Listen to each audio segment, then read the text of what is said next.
भारत के वो शहर जो इतिहास से मिटा दिए गए। द्वारका। अरब सागर के किनारे, गुजरात के पास, एक ऐसा शहर जिसका जिक्र सिर्फ धार्मिक ग्रंथों में नहीं, बल्कि समुंदर के नीचे मिले सबूतों में भी होता है। क्या द्वारका सिर्फ एक कहानी है, या फिर एक ऐसा सच जिसे समय और समुद्र ने निगल लिया? आज की इस डॉक्यूमेंट्री में हम जानेंगे द्वारका, एक डूबा हुआ शहर जो हिस्ट्री से मिटा दिया गया। द्वारका को हिंदू धर्म में भगवान श्री कृष्ण की राजधानी माना जाता है। महाभारत के अनुसार मथुरा छोड़ने के बाद कृष्ण ने द्वारका बसाई थी। कहा जाता है ये शहर सोना, चांदी और रत्नों से बना था। इसमें भव्य महल, सड़कें और बंदरगाह थी।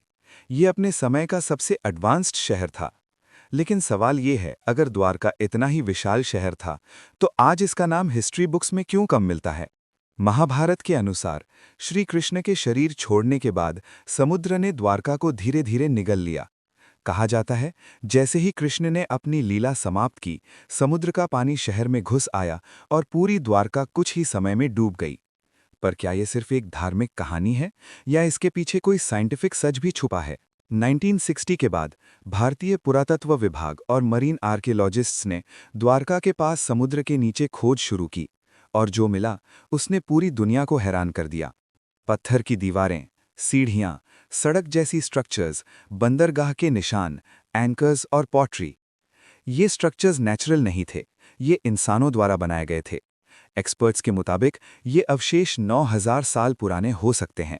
साइंस मानता है कि आज से हजारों साल पहले सी लेवल काफी नीचे था। जैसे जैसे ग्लेशियर्स पिघले, समुद्र का पानी बढ़ता गया और कई कोस्टल सिटीज डूब गईं।